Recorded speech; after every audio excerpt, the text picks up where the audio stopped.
sedang naik daun ya, sangat primadona zaman COVID ya, untuk penyakit autoimun dan macam-macam sekali. Kenapa sih menjadi tiba-tiba primadona? Nah, penyakit banyak sekali membutuhkan vitamin D. Kita akan lihat nanti ya. Nah, vitamin D nama lainnya adalah kalsiferol. Dia sebetulnya berupa hormon ya, atau sikosteroid atau neurosteroid ya julukannya. Ada beberapa julukan. Nah, kita lihat bagaimana sih vitamin D2 dan D3? Apa sih bedanya? Ya, dua-duanya vitamin D ya, tetapi kita lihat di sini bahwa vitamin D itu yang lebih banyak digunakan secara luas ya. Aman karena dia aman dan stabil dalam meningkatkan kadar serum ya, vitamin D25OH yang kita biasa lakukan pemeriksaan di laboratorium untuk mengatasi kekurangan vitamin D di dalam darah. Sedangkan vitamin D2 ergocalciferol dia kondisinya tidak begitu stabil untuk pemeriksaan ya, sehingga yang diambil yang vitamin D3. Tapi D3 juga bentuknya yang vitamin D25OH. Tetapi yang aktif adalah vitamin D 1,25 dihidroksi vitamin D. Ya, tetapi kalau dalam darah kita periksanya adalah yang 25OH. Nah, ini kalau kita lihat di sini, sumber daripada vitamin D ada dari matahari. Yang paling murah itu matahari. Tuhan menciptakan matahari untuk semua umat ya. Tetapi sayangnya tidak semua orang bisa mendapatkan vitamin D dengan berbagai macam kondisi. Ada penyakit autoimun yang memang tidak boleh kena vitamin matahari. Bahkan dia akan flare atau kambuh bila kena matahari. Ya, tapi ada juga orang yang bisa sebetulnya kena matahari tapi waktunya nggak ada. Ya, dia harus kerja kantor, dia jam 6 jam 7 pagi berangkat, kemudian masuk AC, dan pulang juga udah malam, ya udah berangkat gelap, kadang-kadang pulang gelap pula ya. Jadi tidak sempat berjemur. Nah, jadi bagaimana dong kalau kayak gitu? Sumber lain adalah dari makanan. Makanan yang kita makan misalnya ikan tuna, ya telur, ya kemudian daging ya atau liver hati, tetapi harus jumlah besar. Ya, jadi nggak mungkin juga ya. Jadi tapi kita bisa memilih makanan yang mengandung vitamin D, makanan yang sehat, tetapi harus dalam jumlah besar untuk mencukupi. Karena itu seringkali dikombinasi. Jadi bagi orang yang bisa berjemur, silakan berjemur, ditambah makanan yang sehat yang mengandung vitamin D, dan juga ditambah suplementasi. Nah, suplementasi ini sangat amat penting. Nah, berjemur juga itu sun exposure atau paparan sinar matahari itu juga ada waktunya. Ya, jadi kita juga tidak bisa sembarangan, ayo jemur-jemur ya. Nah, itu biasanya tergantung lokasi. Yang nggak ada yang salah, yang lain bilang jam sekian, tergantung lokasinya. Di internet kita mau lihat jam berapa nih posisi kita yang bagus mataharinya. Matahari yang kita harapkan ada ultraviolet B, karena ultraviolet B itulah yang banyak mengandung vitamin D, ya bukan yang A.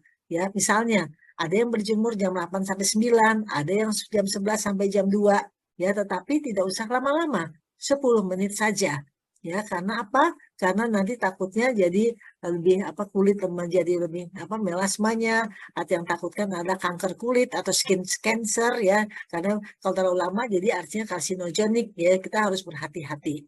Ya, jadi tapi kebanyakan orang nggak mau berjemur padahal bisa karena takut kulitnya hitam. Itu biasa para wanita. Ya, sehingga kalau begitu harus konsumsi vitamin D agar tidak kekurangan. Nah, kita lihat di sini, apa sih tugas vitamin D? Nah, vitamin D kenapa dibutuhkan oleh seluruh tubuh? Ya, kalau misalnya kekurangan defisiensi vitamin D, maka ini akan terganggu. Ya, jadi akan terjadi berbagai macam penyakit. Kenapa demikian? Karena vitamin D atau yang kita sebut hormon steroid ini, dia mempunyai reseptor atau tempat dia mangkal ya di seluruh tubuh. Artinya seluruh tubuh itu membutuhkan vitamin D karena ada reseptor di situ. Ya, nah kerjanya vitamin D adalah melancarkan kerja sel jaringan dan organ, dan diantaranya sel-sel sistem imun. Nah, menurut World Health Organization atau Badan Kesehatan Dunia, ya kerja vitamin D itu membutuhkan aktivitas daripada vitamin D reseptornya ya, tempat mangkalnya, tempat parkirnya vitamin D di dalam organ tubuh kita, ya. Dan dia mengatur gen. Ya, diketahui lebih dari 1000 gen yang on and off ya, diatur oleh kompleks vitamin D, dan vitamin D itu merupakan reseptor termasuk gen pada sistem imun. Jadi kalau fungsi klasik daripada vitamin D adalah memetabolisme kalsium. Ya, jadi vitamin D kita minum, kalsium juga akan lebih mudah masuk. Kesehatan pertumbuhan tulang, pencegahan riketsia. Nah, ini yang kita udah tahu ya, klasik. Nah, kalau yang non klasik itu imunitas. Sistem imun sistem dibagi dua, ada yang innate dan adaptif. Innate itu yang natural, ya.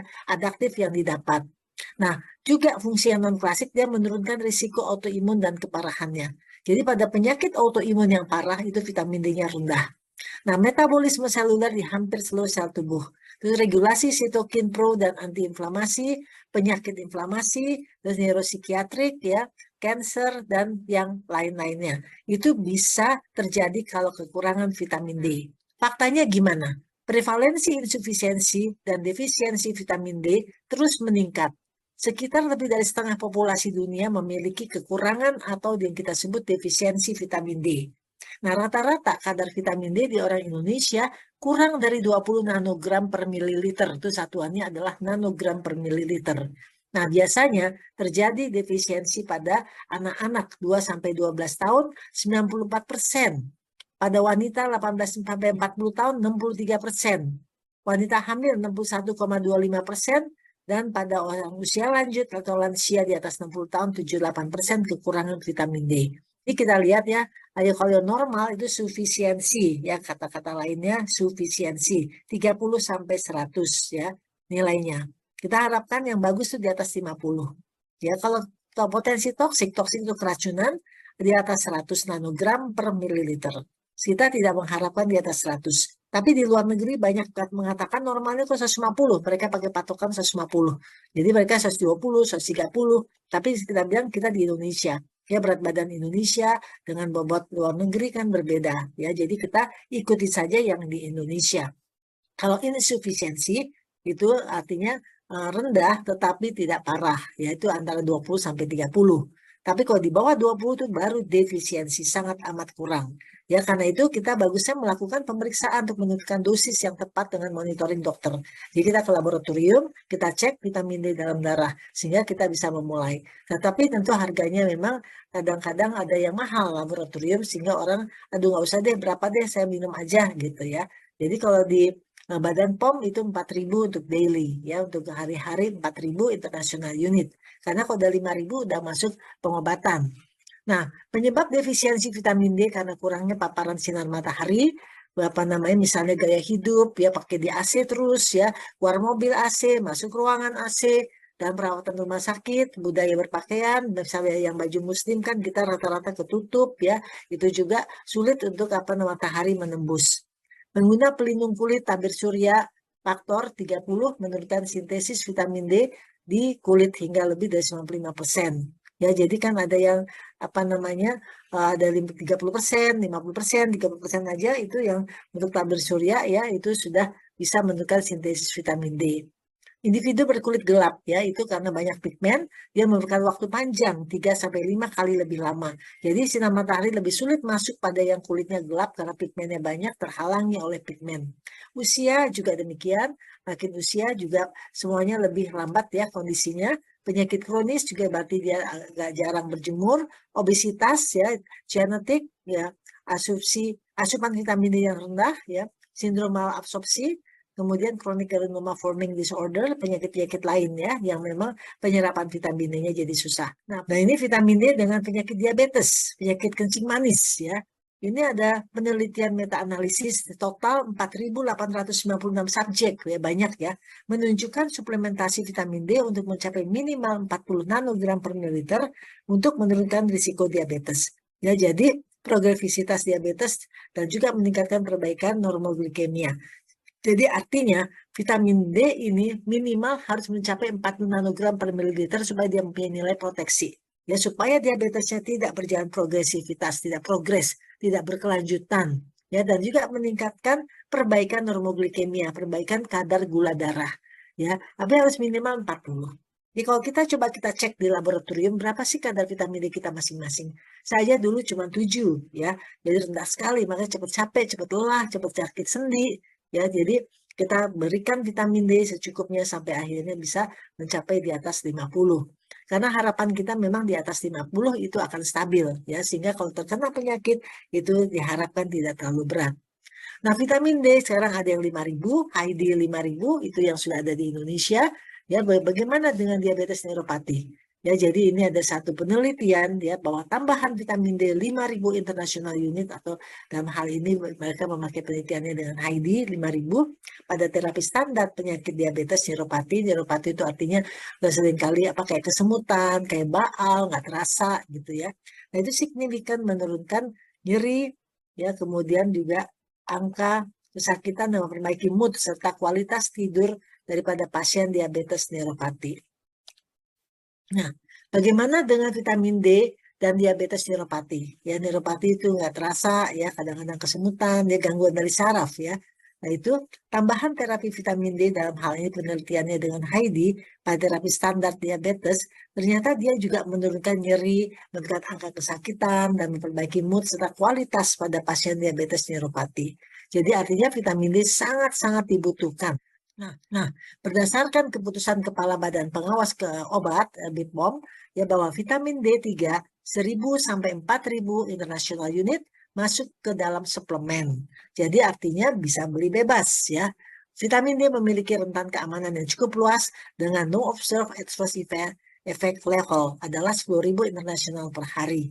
Ya, jadi kita lihat dari Badan POM itu adalah 1.000 sampai 4.000 sebagai suplemen kesehatan untuk keperluan khusus ya. Tapi kalau zaman pandemik kelihatannya semua orang memang membutuhkan. Jadi bisa kasih 1.000, 2.000, 3.000, 4.000, 5.000, bahkan 10.000 kalau memang dibutuhkan. Nah, jadi kita lihat mengenai prinsip terapi daripada vitamin D. Dosis 400 international unit per hari itu cenderung menurunkan kadar vitamin D dalam tubuh. Kalau kita kasih 400, ini pada dewasa biasanya cepat turun ya. Kenapa? Karena kebutuhan terlalu banyak ya, jadi kurang ini dosisnya. Ya, kalau dosis 1.000 sampai 2.000 international unit per hari meningkatkan kadar vitamin D secara perlahan. Direkomendasikan untuk dosis pemeliharaan. Jadi kita memang naik ya, kalau 1.000 atau 2.000 dia akan naik ya. Tapi pelan naiknya ya. Jadi tapi kalau 400 turunnya cepat ya, karena kebutuhannya sangat banyak ya. Nah, dosis 6.400 international unit per hari signifikan meningkatkan kadar vitamin D secara cepat ke level optimal, terutama pada kondisi insufisiensi dan defisiensi. Ya, jadi kita bisa memberikan 6.400. Karena itu perlu dilakukan pemeriksaan vitamin D berapa lama? 3-6 bulan sekali. Kalau mahal ya 6 bulan. Tapi kalau awal-awal 3 bulan supaya kita bisa mencari dosis yang sesuai dengan kita. Nah, ini ada 15 studi klinis menyatakan tidak tercatat ya toksisitas pada penggunaan vitamin D 30.000 international unit per hari dan selama di bawah kadar 200 nanogram per mililiter. Jadi dianggapnya yang 30.000 per hari kalau memang dibutuhkan itu masih tidak toksik ya, tidak toksik.